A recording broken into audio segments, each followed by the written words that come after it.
이제 두 가지를 해보려고 합니다. 주택임대차 보호법하고 상가건물 임대차 보호법 두 개를 해보려고 하는데 할 수 있을까요? 네, 믿습니다. 자, 여러분 대답만 하시면 돼요. 주택임대차 보호법은 법인한테 적용이 돼요, 안 돼요? 제가 설명하게 만들면 실패인 거예요, 여러분들은. 적용이 없잖아. 예외적으로 적용되는 경우 있나요? LH공사 이런 거. 오케이. 시험에 많이 나온 거. 일시 사용을 위한 임대차다. 이랬을 때는 적용이 없다. 자, 그 다음에 요게 시험에 나왔는데 참 어처구니 없어요. 미등기 전세 계약이 실무적으로는 되게 많죠. 그것도 적용된다. 요게 많아요.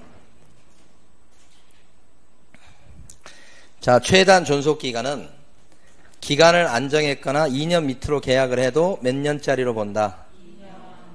그렇지만 임차인은 2년 미만의 기간을 주장할 수 있다. 임차인은 2년 미만의 기간의 유효함을 주장할 수 있다. 이렇게. 갱신 거절 기간은 실무에서 여러분들이 되게 언급을 많이 해요. 2달 전까지 나가라고 하셔야 된다. 나간다고 하셔야 된다. 그거 없이 쑥 지나가면 묵시적 뭐예요? 갱신. 2년 연장이죠. 그래도 임차인은 나간다고 할 수 언제든지. 그죠?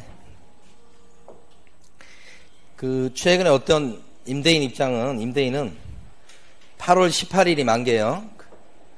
근데 그 임차인이 나간다고 해도 하나도 손을 안 쓰고 8월 18일에 나가면 자기가 보증금 6억 7천을 빼주겠다는 거예요.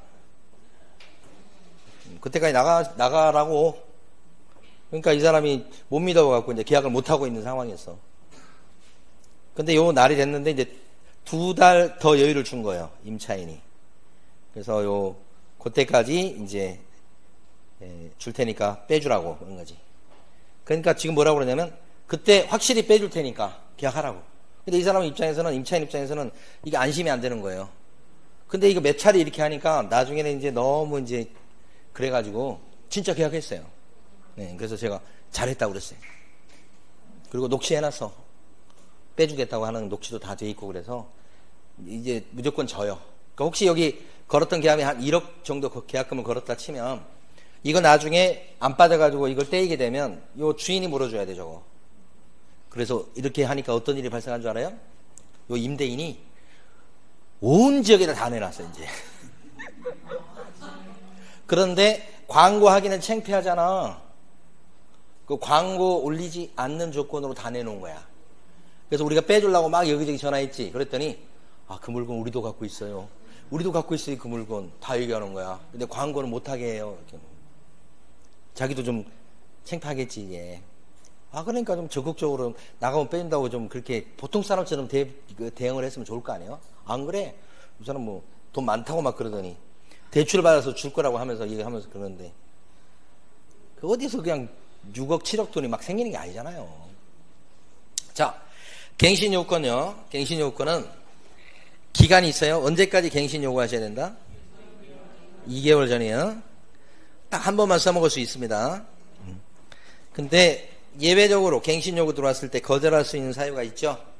거절 사유 중에 제일 유명한 것은 2달치 월세 밀린 경우. 그 다음에 3번 보상금 주기로 한 거. 그 다음에 4번 시험에 나왔던 거 동의 없이 무단전대한 거. 거절 사유 보고 있습니다, 우리가. 그 다음에 다른 거보다는 제일 중요한 게 이거죠. 세입자 내쫓을 때 제일 많이 써먹은 거. 임대인이 실거주 하겠다고 하면서 내쫓는 거. 그 임대인에는 존속이나 비속이 들어갑니다. 근데 형제자매는 들어가지 않아요. 그러면 갱신 요구에 따라 갱신이 되면 2년 연장인데 동일한 조건으로 다시 한 걸로 봐요. 그렇지만 보증금이나 월세는 올려달라고 할 수 있죠. 다만 5%를 넘을 수 없고 1년 안에는 또 못 올리죠. 그런 제한은 있습니다. 그 다음에 갱신 요구에 따라서 갱신됐다고 해도 임차인은 변심할 수 있죠. 언제든지 나간다고 해버릴 수 있고 3달 있으면 돈 빼줘야 돼요. 좀 지나치다고 보는데 법은 그래요. 아셨죠? 그 다음에 대항력. 주인이 바뀌었을 때 새 주인한테 자신의 임차권을 여전히 계속해서 주장할 수 있는 게 뭐라고 그래요? 대항력. 주인 바뀌었을 때 그 대항이 인정되는 근거 조문이 이거예요. 많이 들어보셨을 거예요. 임차주택의 양수인 기타 임대할 권리를 승계한 자는 임대인의 시비를 그대로 뭐요? 승계하는 요거 때문에 대항력이 생기는 거. 이걸 주장하려면 요건이 뭐가 필요해요? 인도 플러스 주민등록 전입신고. 당장 생기지 않고 다음 날부터 생긴다. 다만 경매의 경우는 특수하죠. 경매의 경우는 인도 플러스 전입신고의 대항 요건이 적어도 뭐예요? 선순위 담보물권이 없는 상태에서 생겼어야 대항 요건을 갖췄어야 대항력을 주장할 수 있죠. 뭐가 그렇게 돼요? 경매만 그래 돼요. 그래서 여기 보면 전입신고한 날이 1월 7일이고 저당권 등기된 날이 1월 7일입니다. 같으면 요 세입자는 대항력이 있대요, 없대요? 같은 날이면 경매의 경우에 대항력 주장할 수가 없다. 다음 날 때문에 그렇게 되는 거죠. 이렇게 되고 이 주민등록은 가족의 주민등록도 다 인정이 되고 그 다음에 단독주택 같은 경우는 지번까지만 받으면 오케이. 다세대, 오피스텔, 아파트 같은 경우는 뭐예요? 동호수까지 맞아야 되겠다. 이렇게. 여기서는 다른 것보다 이거 하나 보고 가죠. 공무원이 착오 일으켜가지고 주소를 갖다가 잘못 알고 전입신고한 사람한테 수정을 요구했는데 이게 잘못된 주소였어요. 그 말을 듣고 신고인이 잘못된 지번으로 고쳐가지고 주민등록 전입신고했다. 그러면 대항력 있게요? 없게요?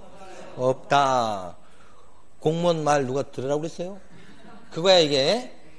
자기 책임이야. 전입신고 적고 있는 손은 자기 손이야. 세입자 손이라고 해. 고고고. 다음 밑에 보시면 가로 5번에 대항력과 우선면역을 같이 갖고 있었을 때가 시험에 잘 나오죠. 그대로 나옵니다. 임차권은 원래 임차주택에 대해서 경매가 행하여진 경우에는 그 임차주택의 경매 낙찰로 원래 임차권은 어떻게 돼요? 소멸하지. 근데 예외적으로 보증금을 다 받지 못한 근데 원래 대항력을 주장할 수 있었던 임차권은 그러하지 않다가 이게 무슨 말이요? 소멸하지 않는다. 여전히 대항력을 주장할 수 있다. 이런 뜻이고 이거 잘 나오고 상가도 똑같아요. 이거 오케이. 그 다음에 이제 우선면접권 나오겠죠. 우선면접권은 대항 요건만 갖춰서 될 게 아니고 지금 보시면 대항 요건에다가 뭐까지 갖춰야 돼? 확정일자. 그럼 우선면접권은 이게 지금 유사시입니다. 경매로 넘어가거나 공매로 진행될 때 이런 뜻입니다. 그래서 배당금에서 후순위보다 먼저 배당을 탈 수 있는 권리다. 이게 우선면접권이다. 그러려면 대항 요건과 뭘 갖춰야 돼요? 확정일자. 이 확정일자 어디서 받습니까요? 그러면 주민센터, 공증사무실, 등기소 이런 데서 받는다.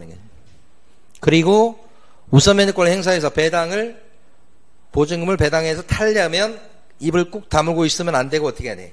배당 요구하셔야 된다. 그죠? 그 다음에요. 밑에 보면 아시겠지만 하나만 예를 들어보죠. 확정일자를 1월 7일 날 받고 1월 확정일자 먼저 받는 게 일반적입니다. 지금은. 그 다음에 전입신고라고 생각하셔요. 1월 8일이야. 그럼 우선면접권 언제 생기게요? 1월 8일 아니고 9일이고 0시 이렇게 생긴다는 거예요. 오케이. 그 다음에 확정일자 받은 임차인 같은 경우는 확정일자 받아서 우선면접권이 생길 수 있습니다만 역시 임차인으로서 채권적 지위를 갖고 있어요. 그래서 혹시 보증금을 못 돌려받았을 때 바로 경매 신청할 수 있는 권리는 없어요. 그럼 어떻게 하셔야 돼요? 이런 세입자 많이 만나죠? 보증금 달라고 하는 소송을 제기하고 거기에서 확정 판결이 나면 한 몇 개월 걸릴 수 있어요. 그 판결 난 것 갖고 경매를 집어넣을 수 있죠? 이런 경매를 무슨 경매라고 그래? 임의 경매라고 안 하고 강제 경매라고 하죠. 뭐가 있어야 되니까? 집행권원. 그걸 뭐라고 그래요? 판결이죠. 그렇지만 경매를 넣을 때는 살고 있던 방을 꼭 비워줘야 되는 것은 아니라 집행개시 요건이 경매를 붙이는 요건이 아니라 뭐가? 방 빼주는 것이 방 빼주는 걸 반대 의무의 이행이라고 불러요. 방 빼주는 것은 경매 붙이는 요건이 아니다. 살고 있으면서 경매 넣을 수 있다는 뜻이죠. 4번도 시험에 잘 나오죠. 전세권 등기까지 마쳤어요. 전입신고 돼 있고 근데 그 사람이 전입신고에 요건을 상실했다. 전출을 간 거예요. 그러면 주택임대차 보호법상의 대항력과 우선면제권은 어떻게 되게요? 날아가 버립니다. 그죠? 요걸 물어본 거예요. 주임법. 전출 갔으니까. 전세권 등기에 따른 민법의 전세권 등기에 따른 대항력은 살아있을 수 있고 요게 날아가 버린다는 거지. 그 다음에 시험에 나올 것 같은 게 요 금융기관입니다. 금융기관이 허그 이런 데 생각하시면 돼요. 보증받은 채권을 계약으로 양수했어. 허그가 보증받은 채권을 갖다가 보증 물어주고서 양수했다고, 넘겨받았다고. 그 양수한 금액의 범위 안에서 우선면제권을 승계하게 됩니다. 누구의 우선면제권? 세입자. 그러니까 세입자한테 미리 돈을 빼준 거지. 그리고 나중에 경매 넘어가고 그러면 거기서 우선면제권을 행사하려고 하는 건데 그렇게 할 수 있는 자격이 주어지죠. 다만 요때도 우선면제권을 승계했다 치지 세입자가 된 게 아니어서 혹시라도 임차인이 전출가거나 그래버리면 요 금융기관의 우선면제권은 날아가 버려요. 행사할 수 없게 돼요. 그 리스크가 있는 거죠. 그러니까 여기서는 우선면제권을 승계한다는 거지 임차인의 권리를 그대로 임차인의 지위를 승계하는 게 아니에요. 그러니까 혹시 임차인이 전출을 가면 우선면제권 날아갑니다. 이렇게. 이걸 지키기 위해서 어떻게 해야 돼요? 금융기관은 임차인을 대위해서 임차권 등기 변경 신청할 수 있다는 거죠. 그걸 법에서 인정하고 있고. 그렇지만 금융기관이 임차인이 된 건 아니기 때문에 더 나가서 우선면제권을 행사한답시고 임차인을 대리하거나 대위해서 임대차 계약을 해지까지는 할 수가 없다. 하나도 뺄 것 없이 대비하셔야 할 내용이 여기다. 한 번도 나온 적이 없다. 조문이에요. 조문 전부 다. 최우선 면제권은 임차인 같은 경우에 어떻게 됐냐면 대항 요건을 갖추고 최우선 면제로 왔어요. 지금 대항 요건을 갖추고 소액에 들어가야 됩니다. 확정일자는 없어도 돼. 소액에 들어가면 잘못돼서 경매에 넘어갔을 때 다른 담보물권자보다 우선 변제받을 권리가 생긴다. 다른 이란 말이 중요하죠. 다른 담보물권자 할 때 다른 애는 선순위 권리자가 포함돼 버리죠. 이렇게. 그래서 선순위 권리자를 제끼고 받아가는 것이 뭐예요? 최우선 변제. 그러려면 대항 요건 플러스 뭐예요? 소액. 확정일자는 요건이 아니고 대신 이 대항 요건으로서의 전입신고는 늦어도 언제 갖춰야 됩니까? 경매 등기 전에 갖춰야 된다. 그리고 최우선 변제도 배당에서 타는 거니까 입을 꾹 다물고 있으면 안 되고 어떻게 해야 돼? 배당 요구하셔야 된다. 그러면 보증금 전부를 배당받는 게 아니고 보증금 중에서 뭐요? 일부 금액을. 지역마다 틀리죠? 여기서 소액 보증금에 들어가느냐 얼마를 최우선 변제 타느냐 이것은 법에서 표로 이렇게 정해져 있어요. 지역마다 틀리죠. 근데 중요한 것은 이 표를 암기하거나 그럴 건 아니고 밑에 보시면 여기 보면 소액 임차인에 들어가냐 안 들어가냐 그 다음에 보장받는 금액이 5,500이냐 얼마냐 이런 것은 전부 다 현행법에 따라서 적용되는 게 아니고 앞에 저당권 같은 담보물권이 있다면 저당권 설정 등기를 기준으로 해서 그 당시 법을 따라간다. 소액이다. 얼마를 최우선 면제 받는다는 것은 현행법에 따라 무조건 보장받는 게 아니고 옛날 법을 따라갈 일이 허다하다. 언제가 기준이에요? 저당권 설정 등기일이 기준이다.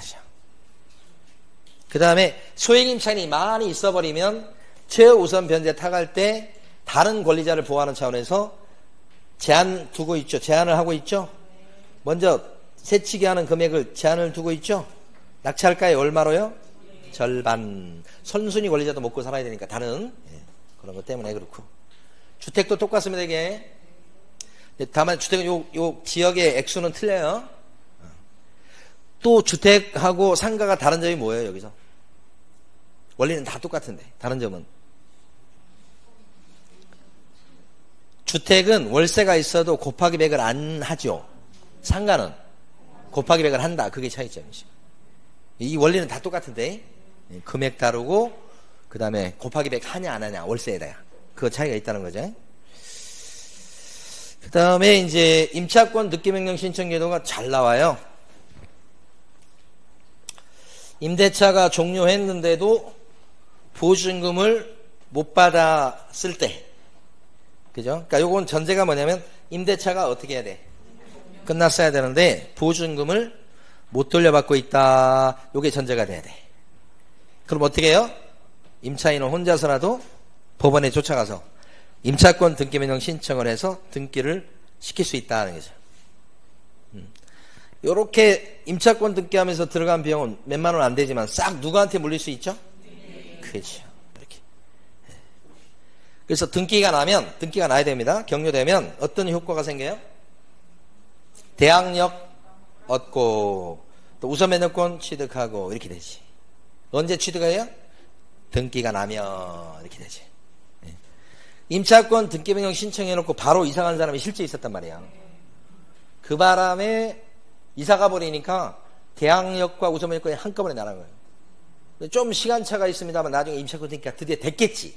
그러면 그때부터 대항력과 우선면허권이 생기는 걸로 되는 거예요. 중간에 떠버리는 경우가 실제 있었다. 제가 경매 사건에서도 봤었고 그런 판례도 있고 막 그런 것 같더라고요. 그 다음에 이미 대항력과 우선면허권을 취득한 사람은 어떤 효과가 생기죠? 이미 취득한 양반한테는 등기함으로써 혹시 전출을 가더라도 대항력을 상실하지. 전출이에요. 이게 전출을 가더라도 대항력과 우선면허권을 상실하지 않고 유지시키는 효력이 있죠. 실무적으로는 대부분 요겁니다. 사실은. 그 다음에 관련 판례가 그렇게 이제 시험에 잘 나오죠. 관련 판례 보시면 여러분 아시는 것처럼 결국 주인이 보증금을 빼주는 것과 임차권 등기한 사람이 임차권 등기 말소 서류를 넘겨주는 것은 동시행 관계에 있지 않죠. 뭐가 선이행 의무다? 반환이 먼저다. 이렇게 생각하셔야 돼. 반환이 먼저다. 이렇게. 그 다음에 여기 보면 임차권 등기한 사람은 따로 배당 요구 안 해도 배당 탈 채권자죠. 배당 요구가 굳이 필요 없다. 이렇게 하는 거예요. 그 다음에 등기가 된 뒤에 들어온 소액 임차인. 요거 최근에 2번이나 나온 거예요. 최우선 변제 받을 권능이 있다 없다? 없다. 최우선 변제권은 없어. 그런데 임차권 등기가 된 뒤에 들어온 소액 임차인이 확정일자를 받아놓으면 확정일자에 따른 우선 변제권은 인정한다. 왜 인정해주냐면 우선 변제권은 세치기 안 하거든. 그래서 임차권 등기한 사람은 해치지 않죠. 그래서 요 뒤에 들어오는 사람이 혹시 확정일자 받았다 그러면 우선 면제권은 얼마든지. 근데 최우선 면제권은 세치기가 되기 때문에 인정 못한다는 거지. 4번 아까 한 겁니다. 그래서 요것도 중요하고. 그 다음에요.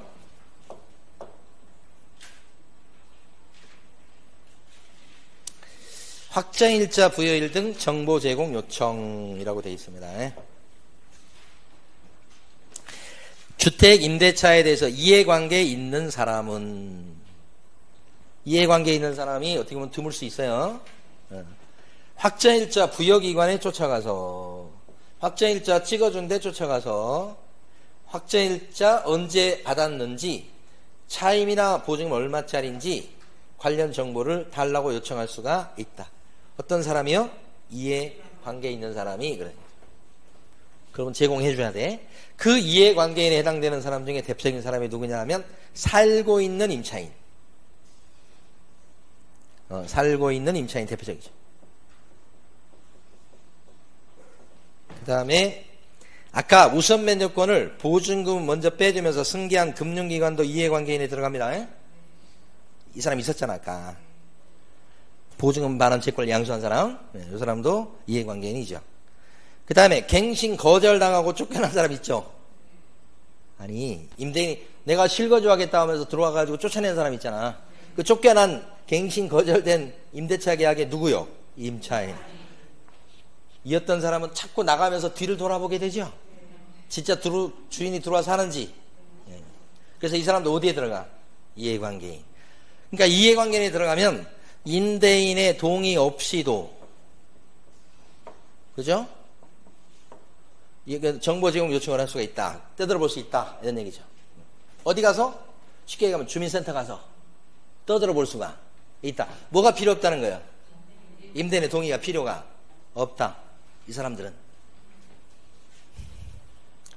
이런 사람들은 좀 드물다고 봐야 돼. 자, 이번에는 뭐가 있냐면 임대차 계약을 체결하려는 자는 이렇게 돼 있죠. 그럼 여러분들은 주로 현장에서 누구를 만나냐면 요 사람을 만나게 되지.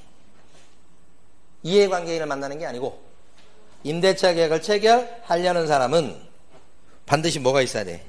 동의가 있어야 주민센터에 가서 확정일자, 부여일 등을 정보를 떠들어 볼 수가 있다. 요청할 수 있다는 얘기가 그런 얘기예요. 이제 동의가 필요하고.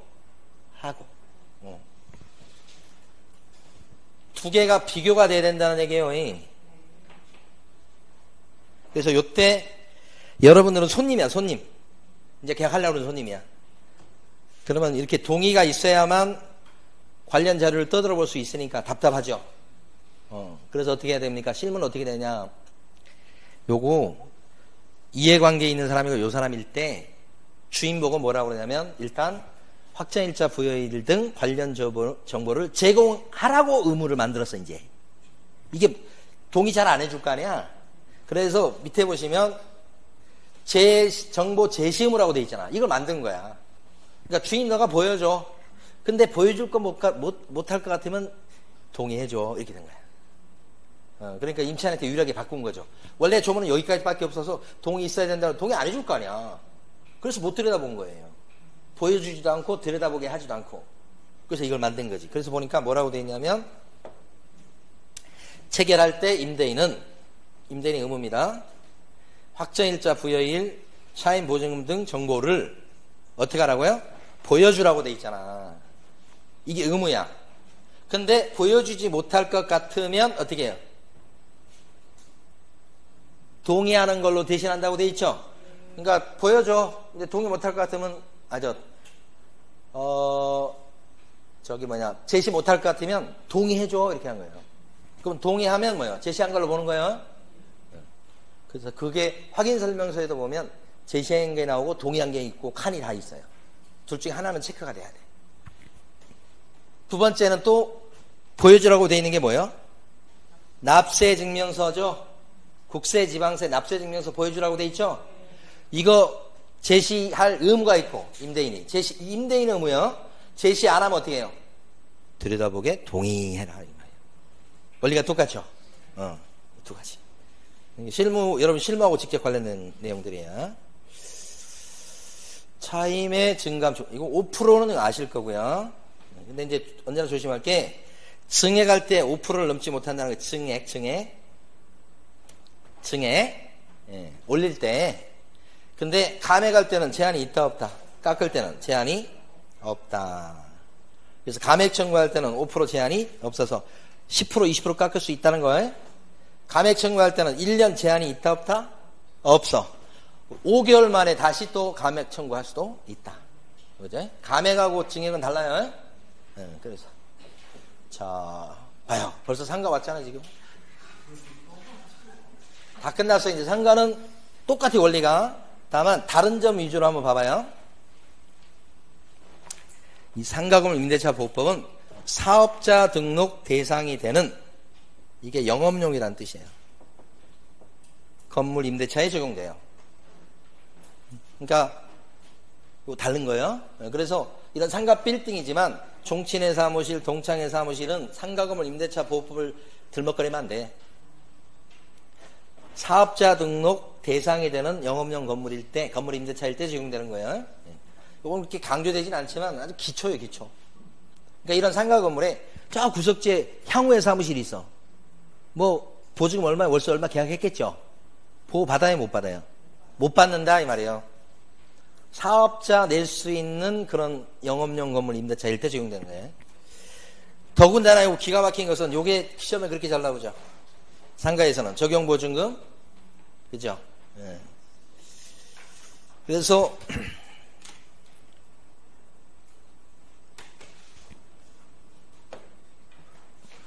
요게 지금 이하 보증금이라고 표현을 하고 초과 보증금이라고 이렇게 표현해서 상가는 보증금 가지고 적용되니 많이 이런 얘기를 한다고. 그래서 이하 보증금, 적용 보증금 이하 보증금 해당되면 상가 건물 임대차 보호법이 이렇게 몽땅 적용돼. 근데 초과 보증금이다 그러면 어떻게? 상가 건물 임대차 보호법 조문이 이렇게 있으면 초과 보증금일 때는 뭐예요? 여기만 적용돼. 요걸 그림으로 딱 기억하죠. 그러니까 시험은 이하 보증금일 때는 다 적용되니까 별 의미가 없죠. 출제하기가 좀 그렇죠. 어디를 출제하겠어요? 그렇지. 이때는 요거 적용되는 거지. 그럼 초과 보증금은 지역마다 틀리죠. 뭐 서울 같은 경우는 9억 이하인데 초과 보증금은 어떻게 돼요? 9억 넘어갈 때. 서울이 9억인가요? 자, 봐봐요. 서울은 요 이하 보증금 9억 이하. 부산은 6억 9천 이하. 그 다음에 여기 광역시는 5억 4천 이하. 기타 지역은 3억 7천 이하. 그죠? 다시 서울은 9억 이하. 그 다음에 부산은 6억 9천. 광역시는 기타 지역은 3억 7천. 그래서 9억 969, 969, 69, 54, 37도시. 코로나가 언제였는지 모르겠네. 금방 지나갔네 또. 그죠? 야, 계속 될 것 같고 막 그랬잖아요. 근데 그게 또 벌써 지나가고. 969, 969, 69, 54, 37도시. 여기는 제일 위에가 뭐예요? 서울. 과밀억제권역, 부산. 광역시. 이거 다 몰라도 괜찮아요. 광역시. 이렇게 나올 거예요. 나오면. 이거 어떻게 다 기억해요? 광역시. 나오면 포기해버리세요. 광역시. 마지막이 기타 지역. 그죠? 네. 이것도 잘 만들어 보면 이것도 말이 됩니다. 제가 말을 못해서 그렇지. 응? 동그라미 쳐드렸는데. 이렇게. 969, 969, 69, 54. 또 모르는구나, 또. 37도시. 넘어가요, 빨리. 그래서, 아이고, 좀 뻔뻔해야 되는데, 사람이. 자. 이하 보증금은 방금 전에 암기했었잖아요. 그거 넘어가면 이쪽. 그죠? 이하 보증금 다시 한번 암기해봐요.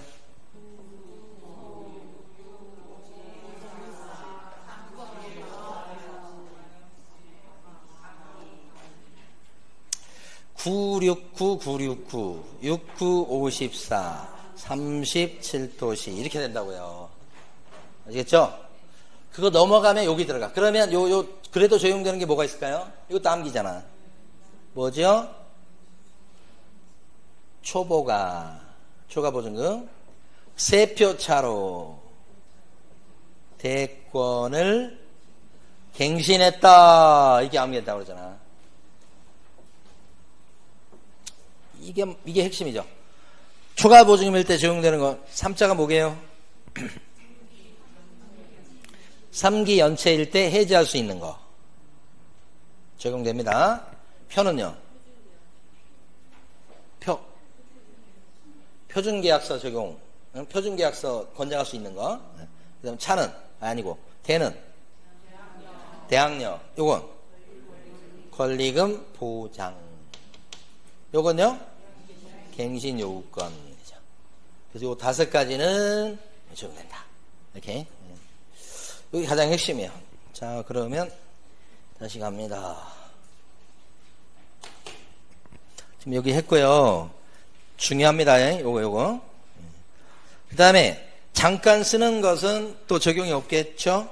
네, 이렇게. 그 다음에 요거 이제 출제거리.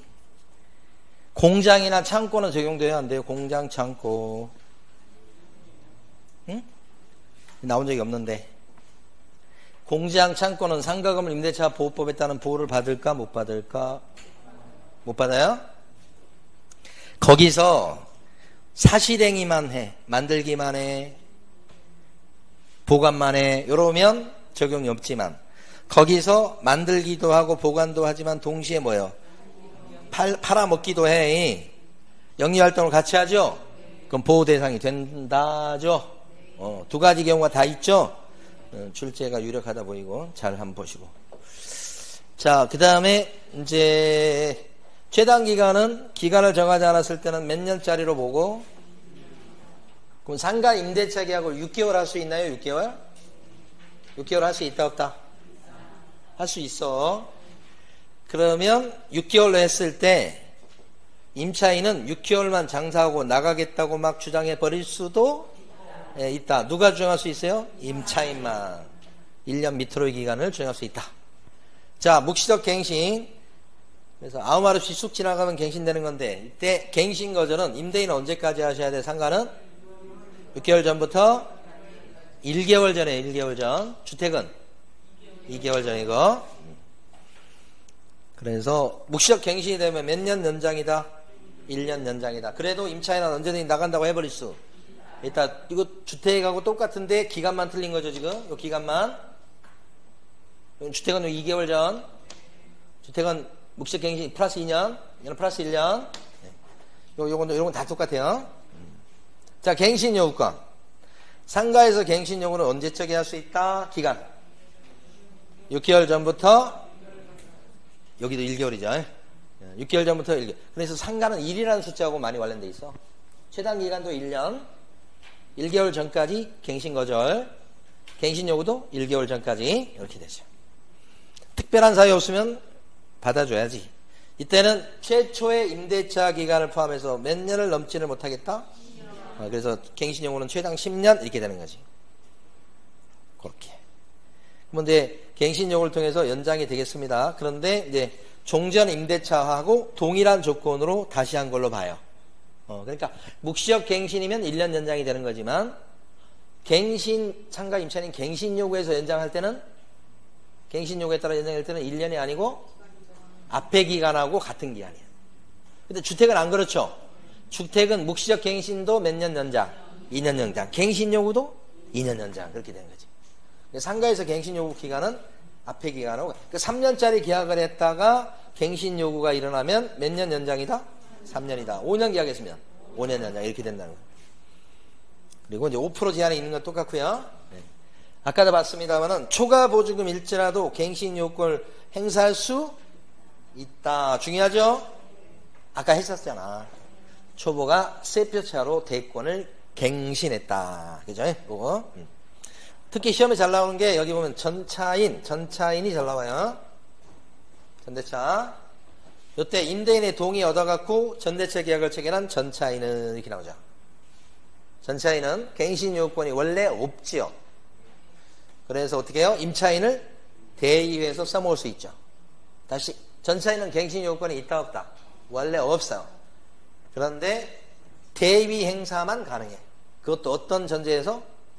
주인이 동의한 전대차일 때, 합법적인 전대차에, 그때는 갱신 요건을 행사할 수 있다. 대위 행사하는 겁니다. 여기서 직접 행사한다고 하면 안 돼요. 직접 행사할 수 있다. 그럼 이렇게 나올 거예요. 그러면 X죠. 이거 시험에 진짜 잘 나오고. 자, 그 다음에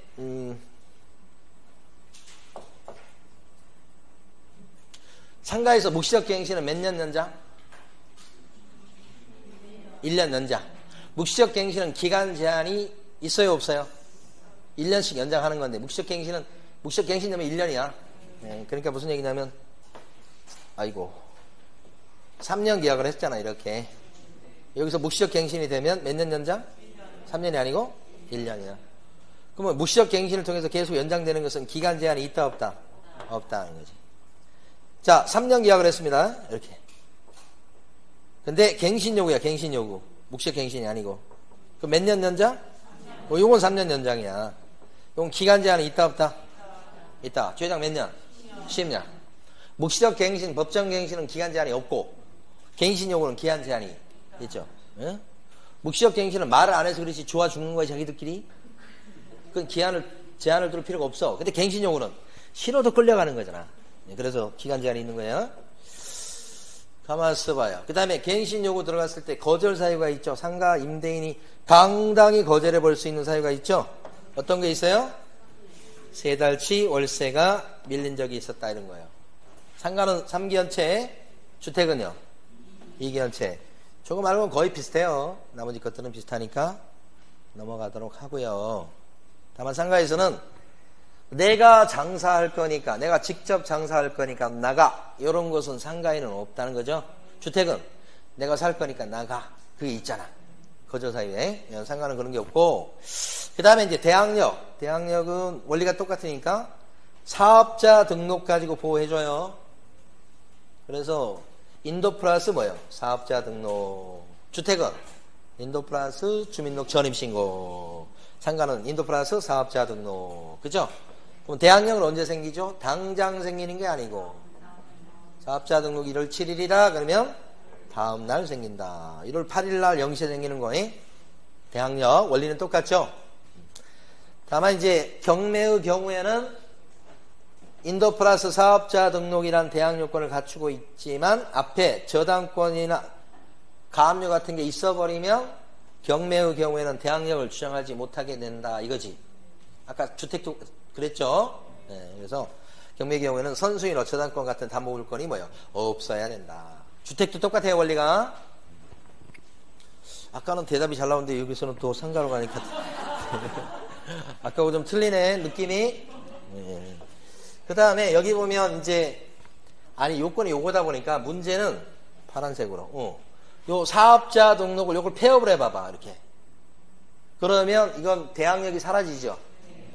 폐업했다가 다시 사업자 등록을 좀 이따 새로 했어. 그러면 대항 요건을 다시 갖춘 거죠. 폐업하면 이게 없어지는 거라고. 그럼 대항 요건이 끊기는 거라고. 그러니까 여기 보면 폐업 신고했다가 대항력권 날아가 버리더니 대항력 없어졌어 지금. 다시 같은 상호 같은 사업자 등록번호로 사업자 등록을 했다면 대항력권 우선면역권은 그대로 존속해요? 한다고 볼 수 없다. 끝까지 읽으셔야지. 끊긴 거야. 네. 그러니까 이런 너무 쉬운 거지. 너무 쉬운 거고. 네. 그 다음에 아까 이걸 한 거니까 넘어갑니다. 네. 똑같아요. 우선면역권. 아이고 우선면역권 하면 뭐가 생각나야 됩니까? 배당에서 보증금을 뭐요? 순위대로 배당을 받는다죠. 그러려면 뭐가 필요했죠? 사업자 등록이라는 대항요건 플러스 뭐요? 확정일자. 확정일자 어디서 받아요? 상가는 관할 세무서장한테 받습니다. 주택은요? 주민센터, 등기소장, 뭐 등등등 많죠. 요것은 원리가 아까 주택하고 똑같습니다. 금융기관 보증반환 채권 승계하는 거. 근데 상가는 잘 없습니다. 실제 주택이 많지 사례는. 자, 최우선 면제권으로 갑니다. 최우선 면제권은 세치게 할 수 있는 권리죠.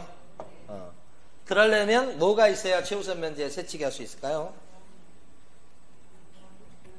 대항 요건인 인도 플러스 사업자 등록이라는 요건을 갖추고 있어야 되죠. 그리고 소액에 들어가야 되지. 그래야 세치게 할 수 있죠. 보증금 중 일부를. 대신 세치게 하려면 이 대항 요건을 늦어도 언제적에 갖춰야 됩니까? 경매 넘어가기 전에 이거 갖추고 있어야 되고, 입을 꾹 다물고 있으면 안 되고, 배당 요구해야지만 배당을 타는 거죠. 세치게 해서라도. 그죠? 요게 최우선 면제권이죠. 요때 소액 보증금은 주택하고 액수는 다 틀리고요. 대신 중요한 특징은 월세가 있다면 월세 곱하기 100을 해서 환산한다는 게 시험에 나왔었어요. 그러니까 이해를 해보시면 서울 지역인데 보증금 1000에 월세가 70짜리 상가 임대차 계약이다 이렇게 치면 1070짜리요. 이렇게 되면 소액 임차인이 들어가서 최우선 면제권이 있을까요? 있어요, 없어요? 없어요. 곱하기 100을 하다 보니까 이게 환산하면 8천 규모요. 소액이 안 들어가 버리지. 주택으로 치면 이건 소액이 들어갈 겁니다. 아시겠죠? 그래서 요게 좀 하나 좀 그렇고 나머지는 똑같습니다. 2분의 1이라든지 그 다음에 선순위 담보물권 설정 1을 기준으로 해서 소액 여부를 따진다든지 세치기 하는 몫을 절반으로 줄인다든지 이건 똑같아요. 네, 요것만 틀리고 자 그 다음에 이제 요거 저기 뭐야 사업자 등록상 아까 주택은 확정일자 부여의 등 관련 정보 제공 요청이잖아요. 여기는 뭐요? 사업자 등록사항 등의 열람 또는 제공 요청이야. 아까 저 주택일 때는 뭐예요? 확정일자 받는 거 보증 얼마? 월세 얼마 이런 거고 우리 상가 쪽에 가면 뭐예요? 이제 사업자 등록 언제 했지? 이런 거잖아. 그죠? 그런 정보를 캐낼 수 있는데 이해관계 있는 사람이 있고 이해관계 없고 막 계약을 하려는 사람이 그 두 종류죠. 차이가 뭘게요? 요 이해관계 있는 사람은 어떻게 해요? 임대인의 동의 없이도 임대인의 동의 없이도 정보를 떠들어 볼 수가 있다. 동의 없이도 어디 가서 정보를 떠들어 보는 거죠? 이거 사업자 등록상 이런 거니까 세무서장 주택은 확정일자 언제 받았지 이런 거니까 어디 가서 떠들어보고 주민센터 이런 데요. 이렇게. 요 임대차 계약을 체결하려는 사람은 이해관계인은 아니죠. 그럼 이 사람은 사업자 등록이 며칠 날 되어 있는가 이런 정보를 제공 요청해서 받아보려면 반드시 뭐가 필요해요? 동의가 필요하다. 주택하고 똑같은 원리잖아요 지금. 그죠? 그래서 그렇게 됐고요. 이해관계인 중에, 이거 좀 이제 깊이 있는 내용이 한번 나온 적이 있었는데, 이해관계인 중에는 막 여러 명 있었잖아요. 근데 그 중에서 임대인하고 임차인, 직접 당사자, 그 사람들은 이 정보도 떠들어 볼 수 있어요. 왜냐면 임차인이 임대인을 상대로 해서 소송할 일이 생길 수도 있으니까. 임대인도 임차인 상대로도 똑같고요. 나머지 이해관계인은 이 개인정보는 점점 처리돼서 나와요. 그건 들여다볼 수 없어, 함부로. 그 차이가 좀 있긴 합니다. 근데 둘 다 임대인의 동의는 필요 없다. 이건 필요하고. 자, 그 다음에요. 중요한 테마가 상가에서 중요한 건 뭐냐 하면 아까 이하보증금, 초과보증금이 중요해요. 두 번째 중요한 테마가 뭐냐면 갱신요구예요. 갱신요구 제도가 주택하고 다른 점이 좀 있었죠. 갱신요구. 세 번째가 뭐냐? 권리금이에요. 권리금 보장인데 권리금을 보장받는 기간이 있죠. 기간. 권리금을 언제 보장받죠? 권리금 보장은 어떻게 이루어지는 거예요?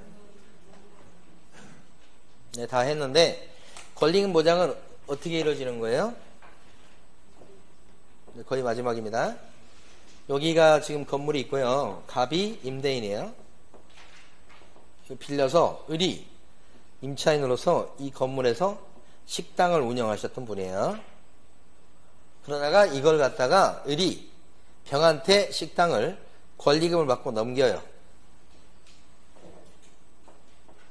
양도 계약을 하죠.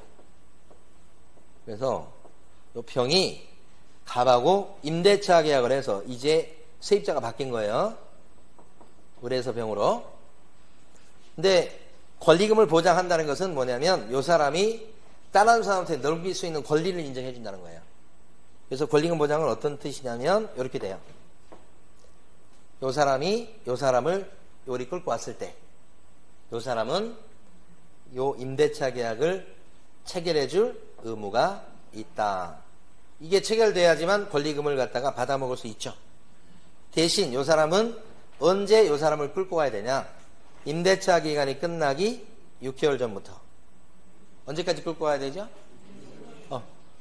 1개월 전? 종료시까지예요. 그죠? 요거 중요하지. 6개월 전부터 임대차 기간 끝나는 그 시점 사이에 데려가면 돼. 1개월 전 그러면 안 되는 거예요. 그래서 요 사이에 끌고 가면 해줘야 된다.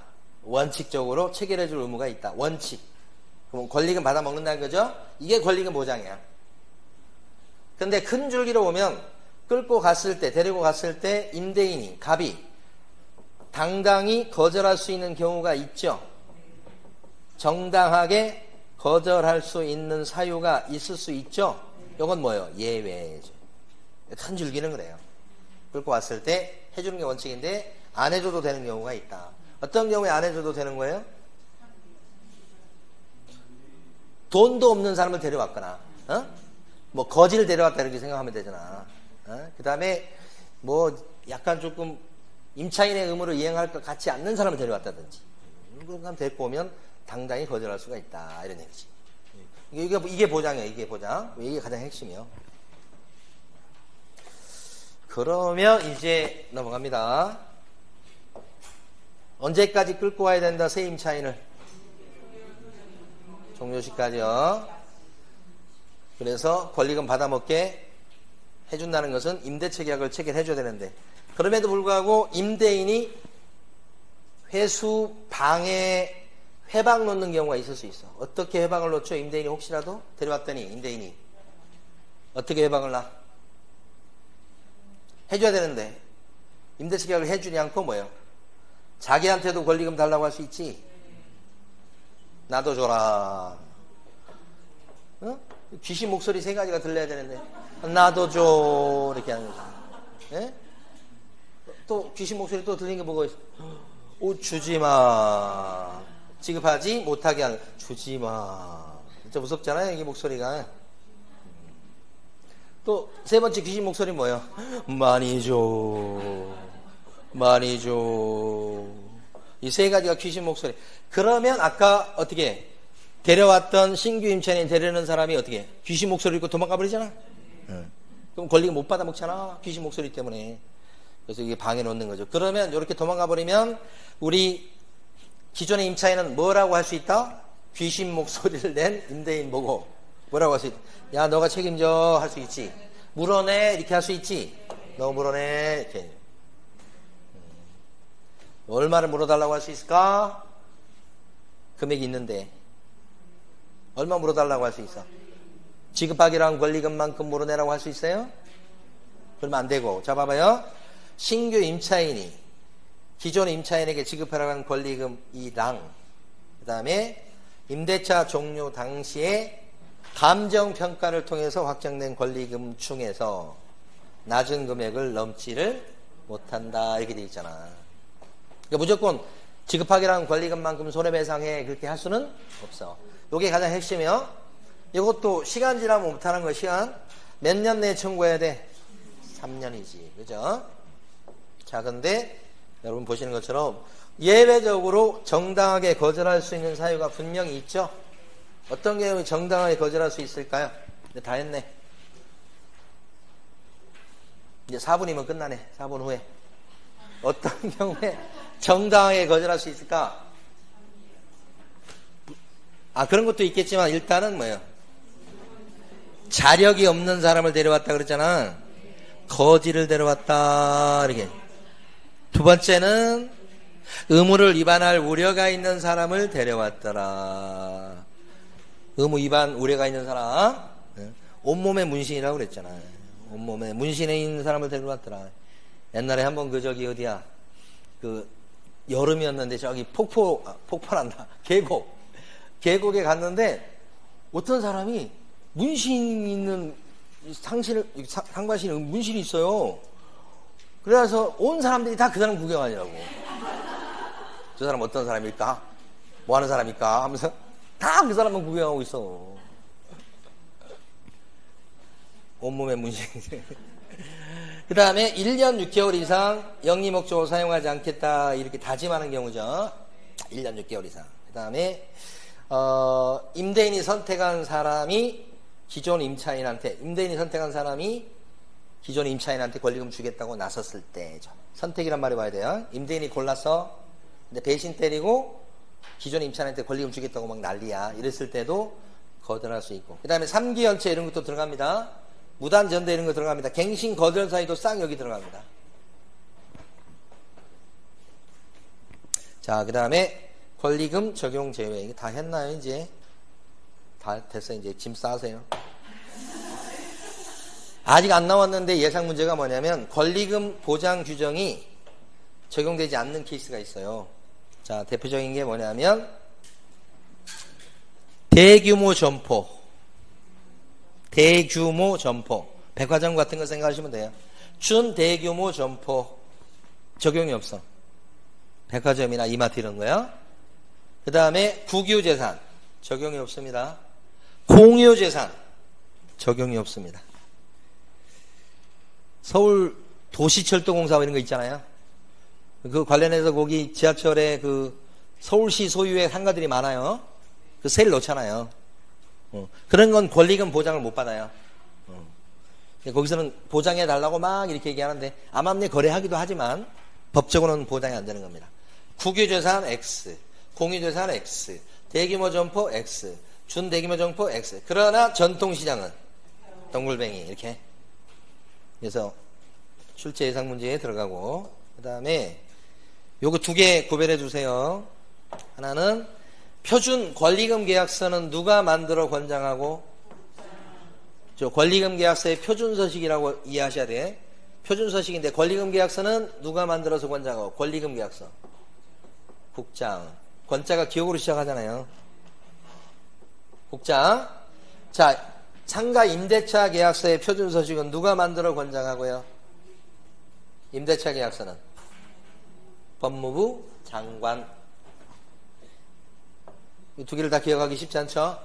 그래서 한 개만 기억하시는 거예요. 권리금 계약서의 표준 서식은 국장. 임대차, 상가 임대차 계약서의 표준 서식은 그냥 법무부 장관. 나머지는 국장. 근데 여기 보면 이렇게 협의하는 건 꼭 따로 나오긴 해요. 국장이 정하는데 누구랑 협의해서? 법무부 장관. 법무부 장관이 표준 양식을 정해서 권장하는데 누구랑 협의하고? 국장이랑. 이렇게 둘이 같이 놀긴 놀아. 그래도 주체는 누구야? 앞에 나온 사람이요. 자, 권리금 계약서는 국장. 같은 기억자 돌림. 권리금 계약서는 국장. 상가 임대차 계약서는 법무부 장관. 이렇게 되는 거죠. 그 다음에 몇 달 차임 밀려 있으면 해지할 수 있다? 3기 연체. 3기 연체. 3기 연체는 해지 사유도 되고 거절 사유도 되고. 다시 3기 연체는 해지 사유도 되고 거절 사유도 되고. 주택은요 2기 연체가 해지 사유도 되고 거절 사유도 되고. 오케이. 여기가 좀 틀리긴 하지만 일단 그 정도 알아두시면 돼요.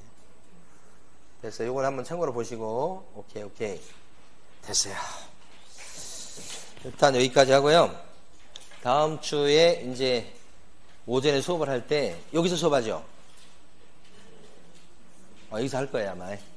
그럼 3시간은 문제집을 하고 1시간은 여기 지금 우리 지금 안 한 거 있잖아요. 저기 경매하고 매수신청 대리인이 있어. 그걸 경매를 하고 문제를 바로 볼 거야. 무슨 말인지 아시겠죠? 그 다음에 다음 주에는 이제 마지막 매수신청 대리인을 끄트머리 시간에 붙여가지고 하고 또 바로 문제를 보고. 무슨 말인지 아시겠죠? 그러면 이제 진도가 다 끝나 이제. 진도 얘기를 너무 많이 들어갔고. 자, 오늘 여기까지입니다. 수고 많으셨습니다. 네.